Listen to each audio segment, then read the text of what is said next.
Kada analizirate neki istorijski događaj, trebate da postavite pitanje gde, kada i zbog čega se desio, kao i to ko su njegovi akteri. Za analizu ovog konkretnog događaja se trebate vratiti u rane 2000-te kada su počeli da se javljaju prvi telefoni koji su mogli da puštaju videoklipove i muziku. Na primjer, Sony Ericsson K310i.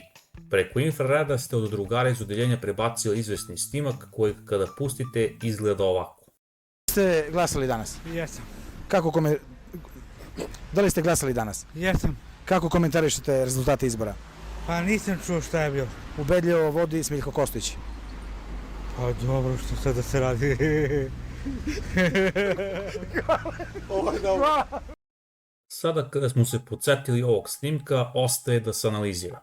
Od onih stavki sa početka ovog klipa ću prvo odraditi gde i kada, a saznaćete i za neke aktere. Na osnovu prvog slušanja snimka se može zaključiti da se u njemu danas održavaju izbori i da u njima ubedljivo vodi Smiljko Kostić, koji je ujedno i naš prvi akter.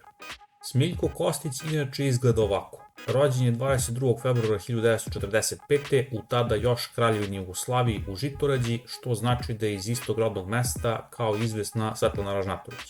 10 dana kasnije je osnovana komunistička kraljevina DFJ. On je bio dugogodišnji funkcioner KPJ-a i SPS-a i bio je direktor duvanske industrije u Nišu dugi niz godina. Bio je i narodni poslanik u prvom sazivu Skupštine Srbije iz 1990. iz izborne jedinice 131 sa osvojenih 50,81% od izašlih 36,96% birača te jedinice.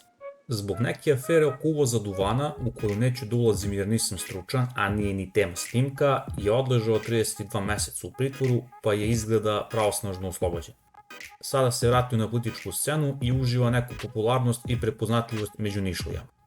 Pomalo čudno nastupa ispred Nove Srbije, monarhističke stranke koja je kao takva za kralja, a bio je član SPS-a koji bi trebalo da je protiv monarhističkog uređenja države.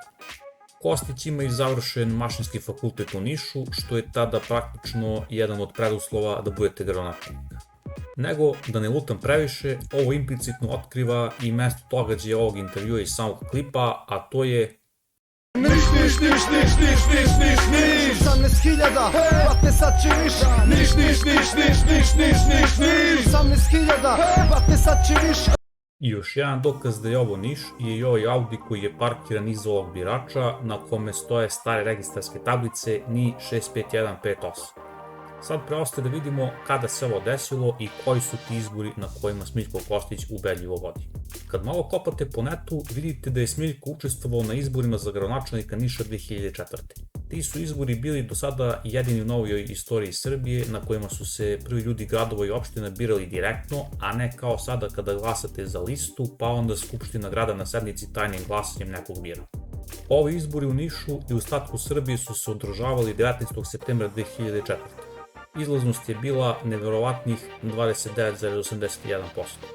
Tih 29,81% birača je glasalo ovako i vidite da ubedljivo ne vodi Smiljko Kostić, već aktualni gradonačelnik Niša Goran Ćirić.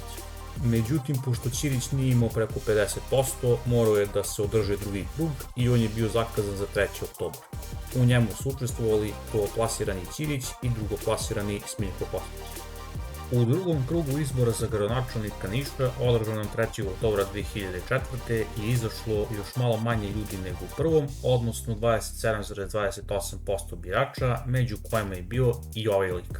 Smiljko Kostić je drastično preokrenuo situaciju u svoju korist, pa je ove izbore dobio sa 63,63% izašlih birača naspram Ćirićevih 36,37%. Dakle, konačno ubedljivo vodi Smiljko Kostić. S obzirom na to, definitivno znamo da se intervju s ovim biračem desio 3. oktobra 2004. jer je uvodno pitanje bilo Ste glasali danas? Jesam. Kratka dopuna. Iako je Kostić ispred Nove Srbije ubedljivo pobedio, sama Nova Srbija je osvojila samo 4 od 61 mesta u gradskoj skupštini. Ovo vam automatski daje i potpunu sliku ovog događaja. Klip je nastao 3. oktobra 2004. u Nišu na dan drugog kruga izbora za gradonačelnika Niša, u kome je Smiljko Kostić pobedio tada aktualnog gradonačelnika Niša Gorana Ćirića sa 63,63% od izašlih 27,28% birača, među kojima je i ovaj čovjek koji je glasao na njima. Postoji stvari koje nisam uspio da nađem. Ne znam za koju je televiziju dato ovaj intervju. Tada je bila aktuelna i TV5 koja se nalazila u najvišoj zgradi Niša, sa koje je T otpalo, pa sad stoji V5, koje sam ja greškom čitao B5, a imali ste i Belami, Zonu Plus i Nišku televiziju, ali nigde na ovih 19 sekundi nema obiležja neke od njih. Ne znam ko je novinar, ni ko je birač, ni to kako je ovaj snimak otišao na telefone i internet, jer je pre, za razliku od danas, bio priličan poduhvat prebaciti sadržaj sa kamera ili kompjutera na telefon. Takođe, ne znam ni lokaciju, ali mogu da suzim izbor za onog ko bi time da se zanima. Vidite kako sa leve strane imate neku fotografsku radnju i odmah pored nje piše frizer. Iza birača imate drvored sa obe strane ulice, a ima i parkiranih vozila. Takođe, vozila u pozadini idu ka kameri, što znači da je ovo snimljeno negde sa leve strane kolovoza iz tačke gledišta pešaka. Zbog ovih lokala sam mislio da je ovo Sinđelićeva pre kružnog toka, ali zbog drvoreda je ovo možda negde oko Knjaževačke, konkretno u blizini Dulanske pijace, mada ne znam zasigurno. Na ovom drvetu iza je zalepljen neki oglas na kome se ne vidi skoro ništa, ali mi deluje da je ovo metar kvadratni i da se negde izdaje stan, ali nikako ne mogu da provalim šta tu piše.